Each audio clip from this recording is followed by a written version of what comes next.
para mí durante mucho tiempo el perfeccionismo fue mi manto, mi escudo protector. Yo lo veía como una de mis más grandes cualidades. Yo decía, wow, yo soy la persona más perfeccionista del mundo. O sea, claro, todo lo que yo hago, o sea, es perfecto.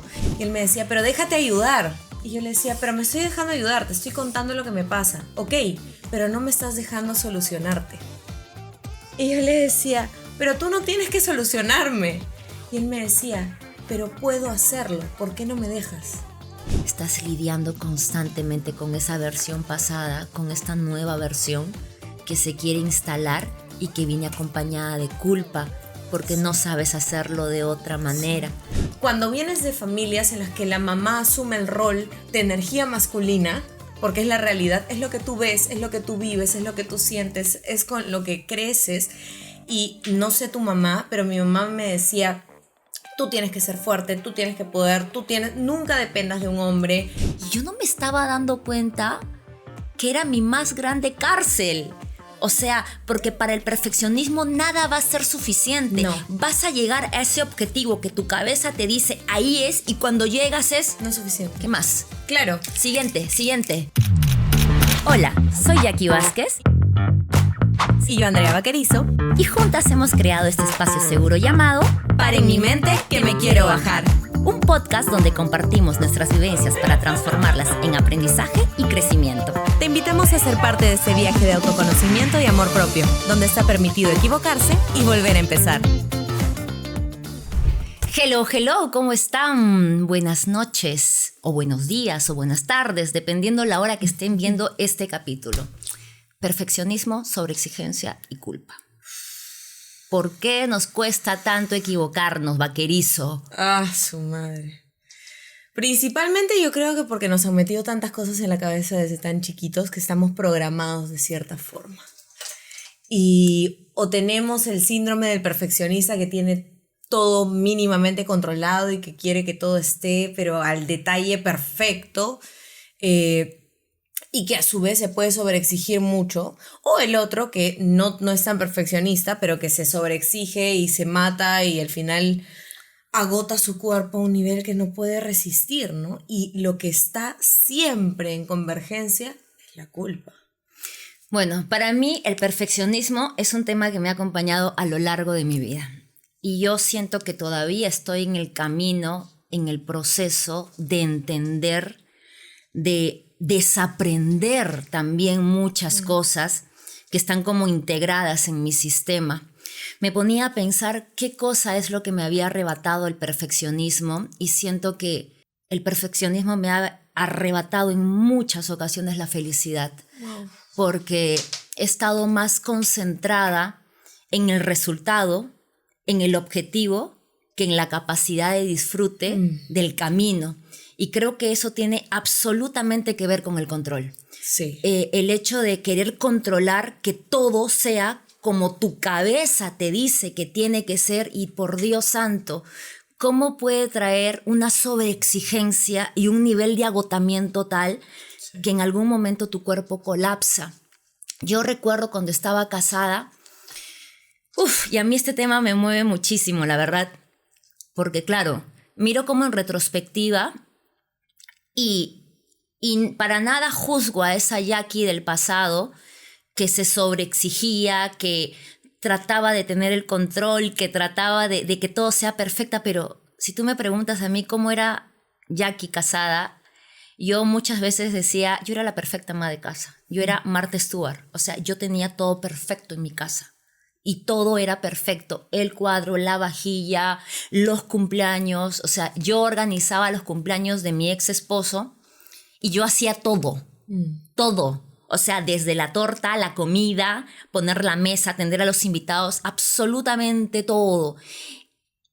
Y tenía que ver, ahora lo veo con mucho mayor claridad, ¿no? Tenía que ver con esta cuestión de buscar validación, Que claro, por supuesto no es nada consciente, ¿no? Ajá. No es una información que tú digas, yo voy a hacer esto porque quiero que me valides. O sea, no pasa por ahí, Y pero... que recién cuando haces terapia o haces un montón de introspección te das cuenta de ese tipo de cosas. Completamente, completamente. Y tiene que ver también con esta energía masculina sobredesarrollada, porque estás todo el tiempo en el mood de tengo que ser la perfecta ama de casa, tengo que ser la perfecta esposa, tengo que ser la perfecta empresaria, tengo que ser la perfecta mujer, tengo, y creo que en algún punto no hay cabeza, no hay cuerpo, no hay cuerpo que nada que lo aguante, ¿no? No, por ningún lado. Por mi lado, no me pasa tanto con respecto al perfeccionismo, pero sí con la sobreexigencia. Antes era mucho más perfeccionista, pero nunca he sido controladora. Entonces, de alguna u otra forma, mi perfeccionismo se iba perdiendo entre las líneas. Pero, claro, yo también tenía el tema de si va a haber alguien en casa, que todo esté bien puesto, que la comida, que el ordencito, que las cosas, que, pucha, el mínimo detalle para que todo se vea lo más perfectito posible, ¿no? Que si la Navidad, que el árbol de Navidad, que cómo va a estar arreglado, que la mesa que vaya al costado. Entonces sí, o sea, había cierto nivel de perfeccionismo, pero al no ser controladora, digamos que no me mataba si por ahí había algún problemita o no salían las cosas como yo quería. Y por ejemplo, en mi trabajo, yo soy muy chancona, de las que estudia mucho y de las que perfecciona su trabajo a la mínima potencia, a la máxima potencia, perdón. Pero conmigo misma, con los demás, no soy tan perfeccionista. No exijo tanto a los demás como me exijo a mí misma. Entonces acá hay un tema de sobreexigencia constante y esta sobreexigencia es hasta la cantidad de horas que trabajo. Yo terminé yendo al foniatra porque me quedé sin voz, me quedé mal y me decía, ¿cuántas horas al día cantas? Yo más o menos 14, 16 horas al día. ¿Qué te pasa? No, es que estoy cantando, estoy locutando, estoy dando clases, estoy ensayando, Claro. estoy en shows. Me decía, no puedes matar tu cuerpo de esa forma, no puedes trabajar 14, 16 horas al día, ¿qué te pasa? Y para mí era una forma de validación. Pero es que absolutamente creo que el perfeccionismo tiene que ver con una cuestión de querer validación externa.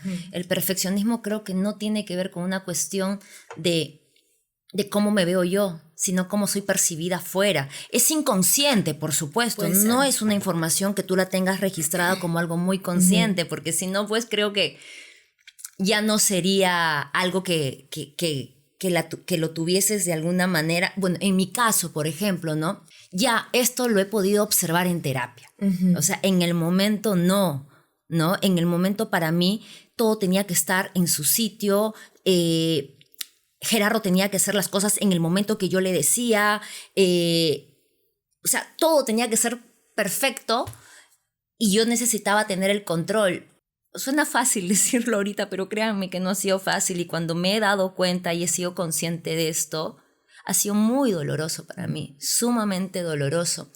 De hecho, creo que en el momento en el que me di cuenta o empecé a darme cuenta fue justo cuando estaba en Japón y habían pasado como 2 o 3 años que yo me había divorciado y encontré un mail de Gerardo que claramente era una respuesta a un mail que yo le había mandado. Y leí ese mail como 3 años después y fue tan fuerte porque yo dije, ¿cómo no lo vi? ¿Cómo no vi que él también estaba pidiendo a gritos ser visto? Que él también estaba pidiendo a gritos ser escuchado. Y yo, desde mi burbuja que solamente miraba hacia mí y que quería que todo sea perfecto para afuera y las cosas que yo le exigía a él, yo no veía también cuáles eran sus necesidades. Pues no digo que esa haya sido la única razón por la que nos hemos divorciado, pero cuando lo vi fue sumamente doloroso porque también te das cuenta y empiezas a ver hacerme las culpas.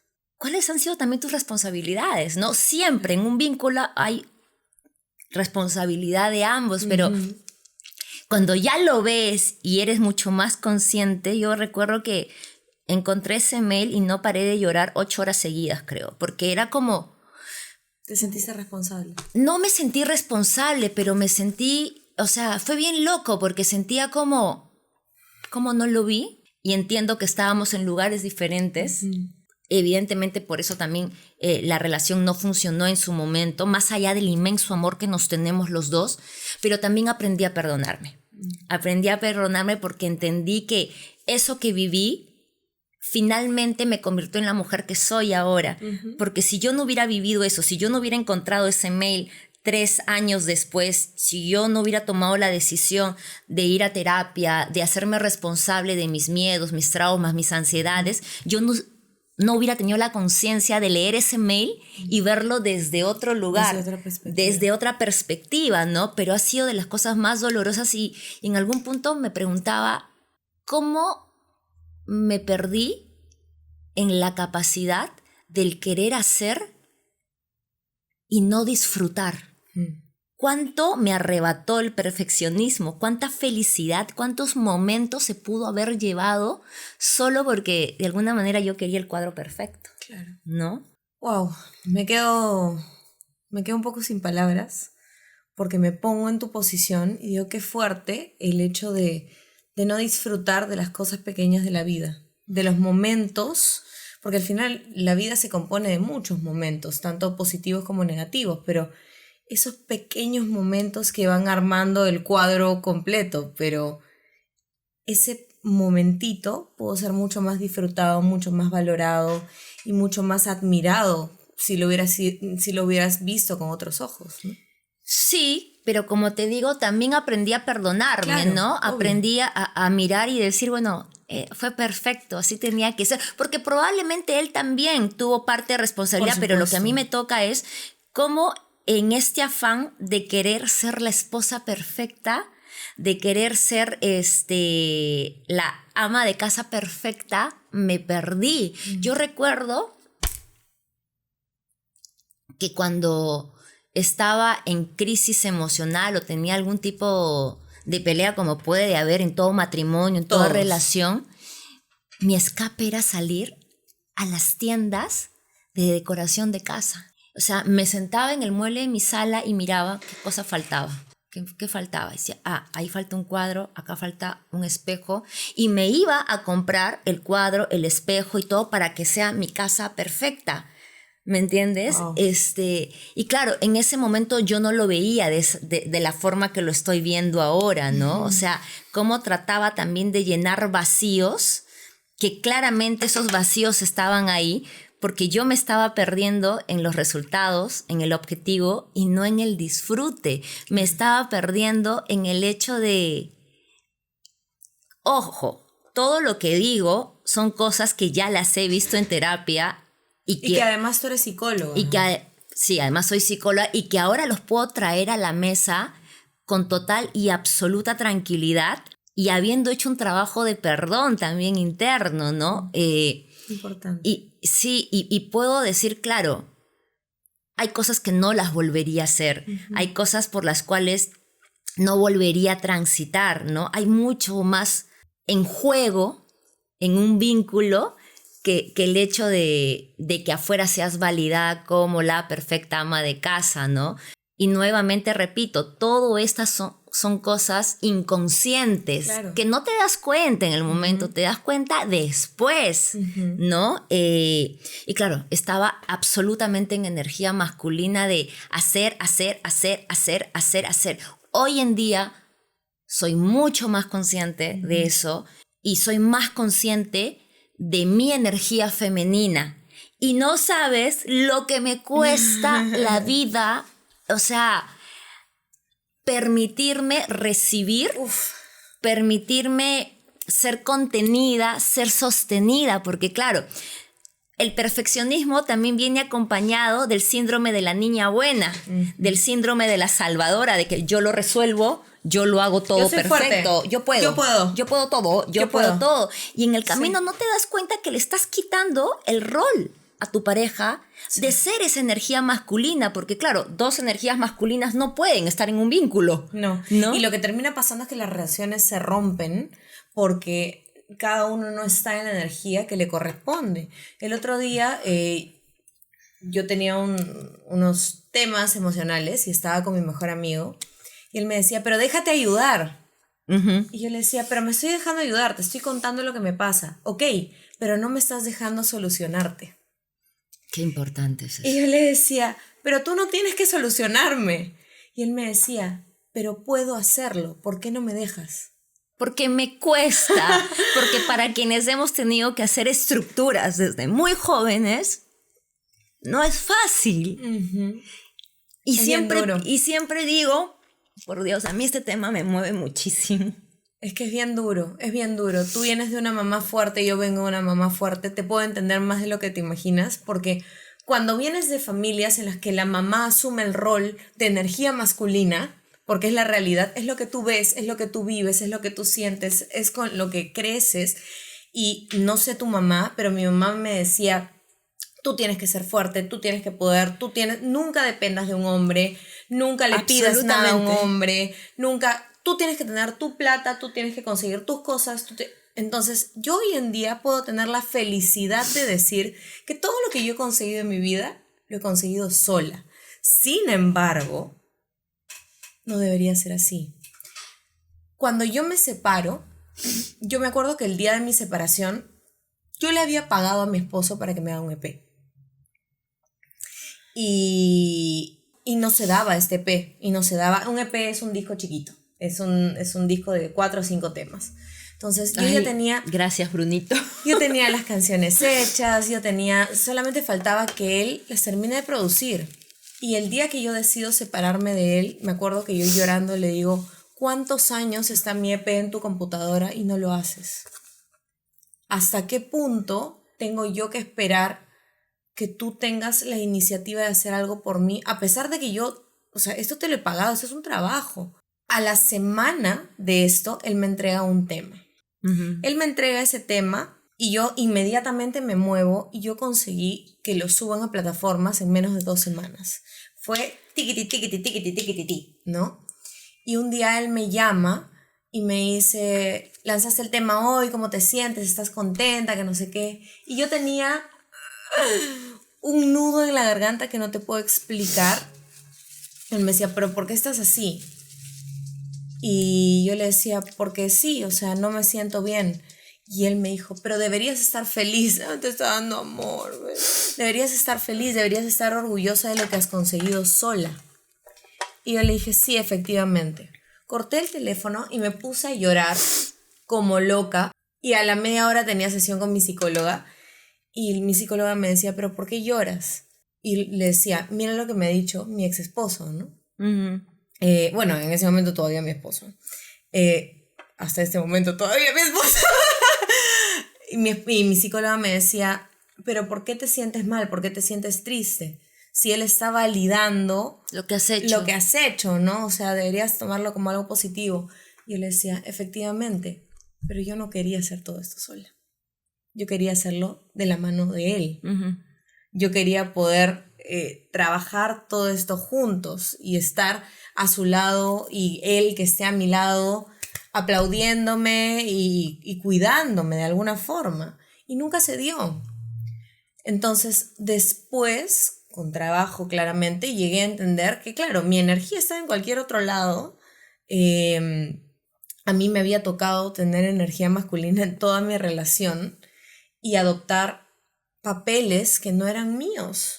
Que no te correspondían. Que no me correspondían. Pero que de alguna manera... hacían que me sobreexija constantemente. De alguna manera el cuerpo lo tenía completamente integrado como algo normal, ¿no? Sí. Lo tenía sumamente normalizado. Sí. Y creo que en el proceso, cuando tomamos la decisión de revisar cuáles son estos traumas, estos miedos, estas inseguridades que tenemos, y podemos mirar también en retrospectiva esa versión nuestra cuando estuvimos casadas o esa versión nuestra de desde en qué momento tuvimos que asumir porque no nos quedaba otra. Porque sí, hay un punto en el que no te queda otra, que lo tienes que hacer. A mí me pasó, por ejemplo, cuando tenía 14 para 15 años, mi mami se tiene que ir a trabajar fuera y yo me quedo con mis 2 hermanas, ¿no? Mis hermanas tenían 8 y 9 años, no había otra, era lo que tocaba. Y durante mucho tiempo yo vi esa situación como algo normal, o sea, como, wow, todo lo que estoy aprendiendo para el día que me voy a casar y tenga mis hijos, o sea, de acá salgo con una maestría, ¿no? Claro. Y en ese momento una casi niña de 14 años sosteniendo a 2 niñas, ¿no?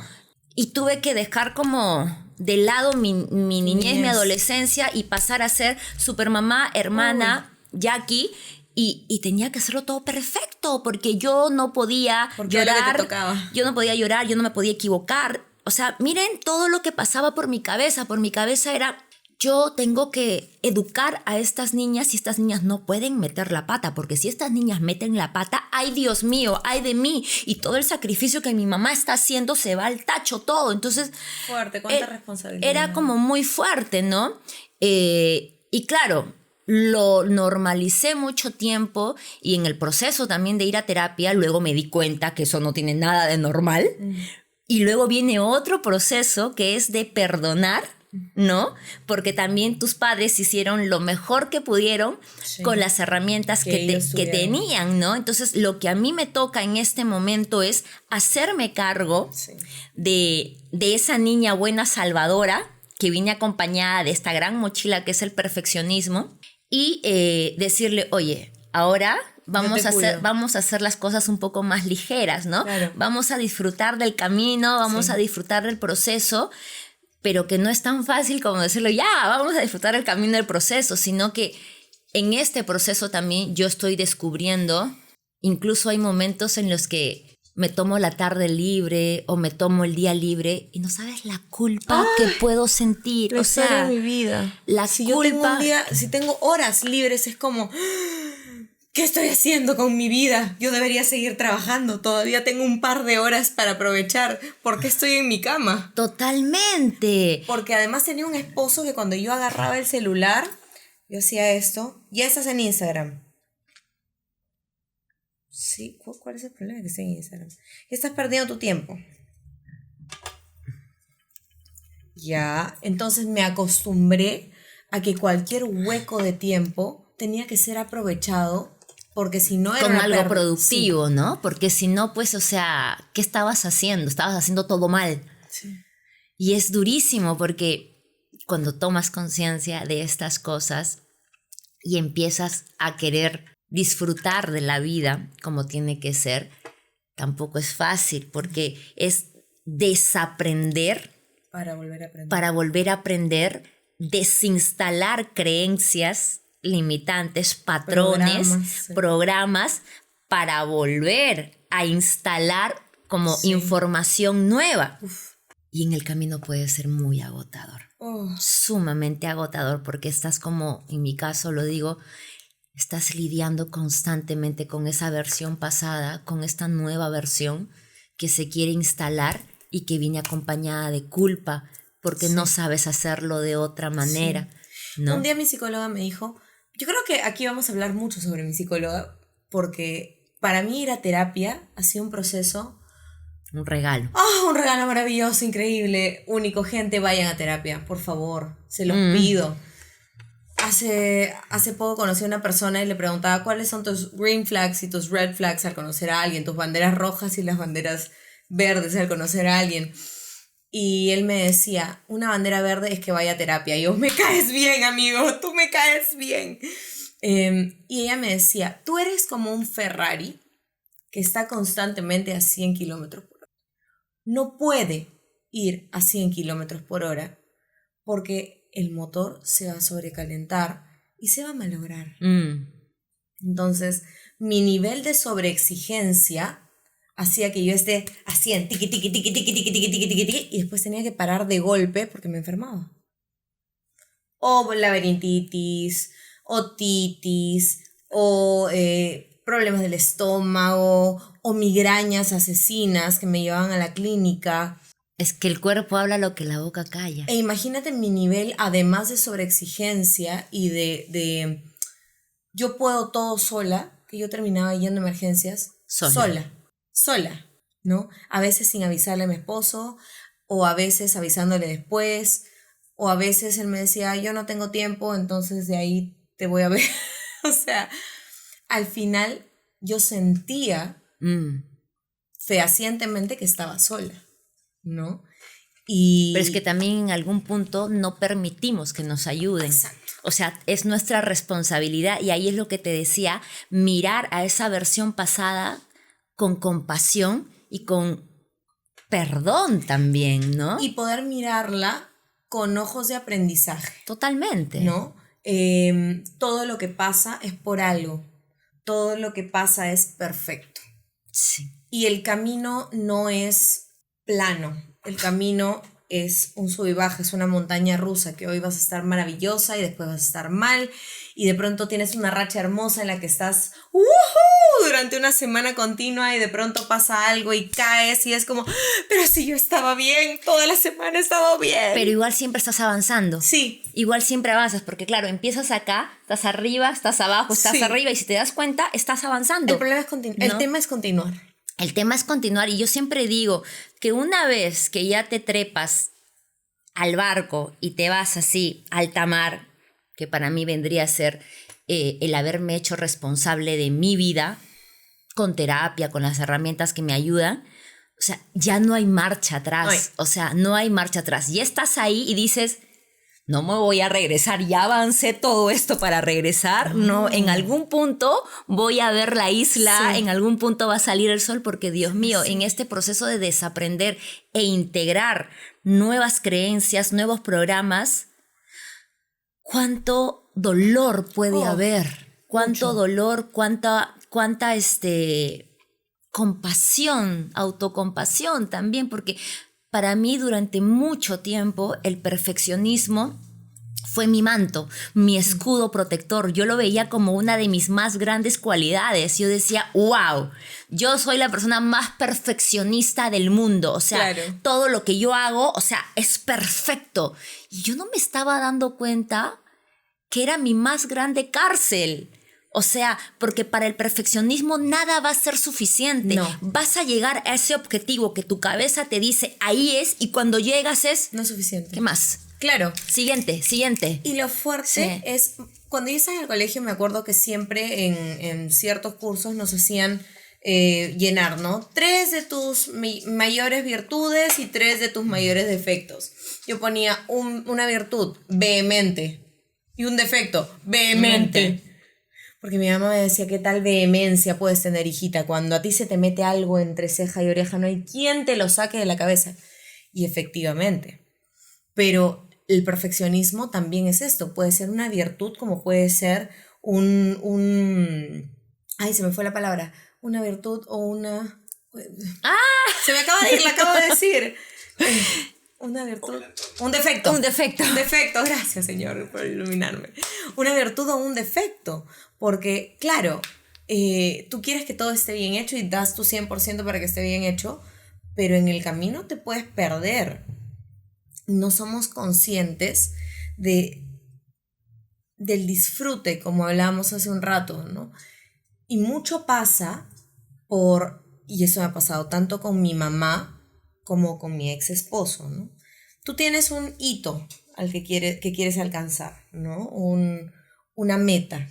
La alcanzas y tú estás en proceso de disfrute. Estás en un momento de, ¡yeah! Lo hice, me salió bien, estás emocionado. Y de pronto te pinchan el globo al lado y te dicen, sí, qué bueno que te haya salido tan bien, pero no te emociones tanto. Porque todavía falta esto otro y todavía no has hecho nada y todavía no has alcanzado no sé qué y todavía no has alcanzado no sé cuántos y tú, pero esta meta la conseguí.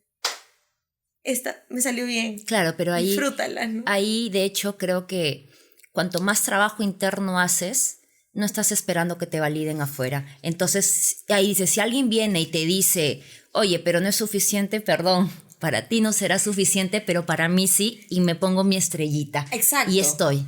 Pero ¿no? pasan dos cosas también, ¿no? Número uno, que el perfeccionista generalmente nace de este tipo de situaciones en las que no se permite disfrutar al 100% porque hay alguien que te está diciendo, ya, pero no es suficiente, no has conseguido, ya has hecho esto, y ahora lo siguiente, y ahora lo siguiente, y ahora lo siguiente, y ahora lo siguiente. ¿Y en qué momento alcanzas la cúspide? En el momento que tu cuerpo colapsa. Ese es el problema. Nosotros no ponemos el alto, o generalmente cuando ya entramos a terapia o cuando entramos en conciencia, ponemos los saltos en los lugares correctos y también entramos en una conciencia de, oye, pero esto lo voy a disfrutar. Ok, me falta bastante, genial, me falta un montón, sí. Pero este momento yo no voy a permitir que nadie me lo arrebate. Pero para llegar a eso, necesitas hacer un trabajo. O sea, necesitas hacer un trabajo si vienes de historias como las que nosotras venimos. Sí. Por ejemplo, yo lo veo con mi sobrino, ¿no? Que tiene casi 4 años. Y hoy en día yo soy muy consciente de la responsabilidad que tenemos los que somos su espacio seguro. El otro día, por ejemplo, lo acompañé a jugar fútbol y claramente al chino no le gusta el fútbol. Claramente le importa 3 pepinos, ¿no? A él ponlo a jugar con los aros, pero patear la pelota porque... Claro. O sea, patear la pelota y viene y me dice, Nina, pero metí gol. Perfecto, mi amor, metiste gol. Aunque yo sé que no le gusta, ¿me entiendes? Claro. Y soy como muy consciente de qué lindo. Cosas le digo, cómo se las digo, y porque claro, el perfeccionismo viene de estas cuestiones externas que nos decían nuestros maestros, nuestros padres, nuestros tíos. Entonces, ahora que... Del arte te vas a morir de hambre.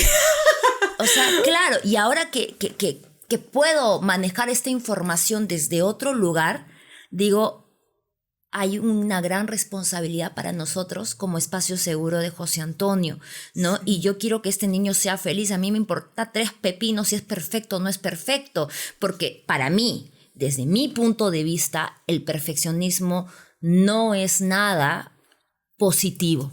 O sea, tú puedes ser muy buena en las cosas que haces, y ser bueno en las cosas que haces no necesariamente significa que tiene que ser perfecto. Es que, ¿me entiendes? En mi punto de vista, la perfección no existe. No. Por supuesto, porque es parte del ser humano la imperfección. La vida es imperfecta y cuando entendemos eso, nos quitamos un gran peso de encima. La mochila se cae, es como que, por fin. Sí. Gracias. Absolutamente. Sí. Y ahora que hay y en nosotras, las mujeres, hay muchísima presión, ¿no? El ser la perfecta ama de casa, la perfecta hija, la perfecta hermana, la perfecta esposa. Y ahora. Y cocinar rico. Y tener cuidado. Y, o sea, hay muchas cosas, muchas variables, aparte de ser la perfecta ama de casa y la perfecta madre y la perfecta hija. Es como, además te tienes que ver bien. Además, oye, te has levantado de la cama así, pero levántate y arréglate un poquito, hijita. ¿Cómo vas a estar así con tu marido? Y además, ahora que hay libertad sexual... También. Oye, qué bien coges, qué tan mal coges, qué poses haces, eres sexy, no eres sexy. O sea, cada vez... Tu marido te va a dejar si no le das 3 veces a la semana mínimo. Cada vez hay mucha más presión. Yo digo, sí. Dios, o sea... Ya, libérenme. O sea, libérenme. Me hubiera encantado tener esta información quizás en mis 20, pero bueno, así tocó y está bien y es perfecto, así tenía que ser. Me queda todavía la mitad de mi vida para disfrutar en conciencia, creo, y desde un lugar más... en energía femenina, de disfrute, de recibimiento y merecimiento. De recibir, ¿no? De ser sostenida, de ser contenida. O sea, el tema es demasiado complejo y el tema yo creo que da para... o sea, tiene diferentes aristas, ¿no? Sí. Porque está como mezclada muchas cosas, energía masculina, validación externa, la niña buena, el síndrome de la salvadora, es que es demasiado, ¿no? Sí, sí. Pero creo que lo bonito de todo esto, André, es que no importa cuántos años tengas, si en algún punto de tu vida empiezas a decir, oye, esto no me está haciendo bien. O sea, hay algo acá que no está funcionando. O sea, no es normal que yo tenga dolores en la espalda, no es normal que la lumbar, o sea, cada cierto tiempo tenga que ir al médico. La migraña me está matando, la otitis, me estoy quedando ciega. Gente, el cuerpo habla. Y como dijimos en el episodio anterior, cada emoción afecta a un órgano de manera distinta. Entonces, cuidemos nuestro cuerpo, cuidemos nuestras emociones, cuidemos e identifiquemos qué nos está haciendo daño y cómo podemos ponerle un alto a eso que nos está haciendo un daño también, ¿no? Sí, y bueno, y si en el camino te das cuenta, no te das cuenta, digamos, o sea, porque claro, hay personas que tienden a ver el perfeccionismo como la mayor virtud del mundo. Sí. Y está bien, porque siempre digo, cada quien en su tiempo, cada quien en su proceso, cada quien en su viaje, es parte de, ¿no? Aquí, de alguna manera, lo que nosotras hacemos es compartir lo que está haciendo nuestro viaje, ¿no? Un viaje interno que trae acompañado, pues, de mucho movimiento, mucho caos también, pero en medio de ese caos, créanme que se encuentra la luz, se puede ver la luz al final del túnel. Yo ahora, a mis 45 años, digo, ya pues me equivoqué, no pasa nada, me equivoqué, me doy cuenta que me equivoqué en lo que sea que me haya equivocado, ¿no? O sea, y si tengo que pedir disculpas, pido disculpas, y si tengo que hacer un trabajo de introspección y cambiar ciertas actitudes, pues lo hago. Creo que no me va a hacer ni más ni menos. Bueno, probablemente me haga una mejor persona darme cuenta que no tiene nada de malo equivocarse. O sea, como decíamos hace un ratito, ¿no? Errar es de humanos. O sea, equivocarnos es parte de la vida. Y el conjunto de equivocaciones que hemos tenido a lo largo de la vida es lo que nos ha permitido estar donde estamos hoy día. Y como tal, entonces es perfecto. Sí, ¿no? Todo es perfecto. Todo es perfecto. Todo es perfecto y nadie es perfecto. No, nada es perfecto. Nada es perfecto, no. Pero todo es perfecto.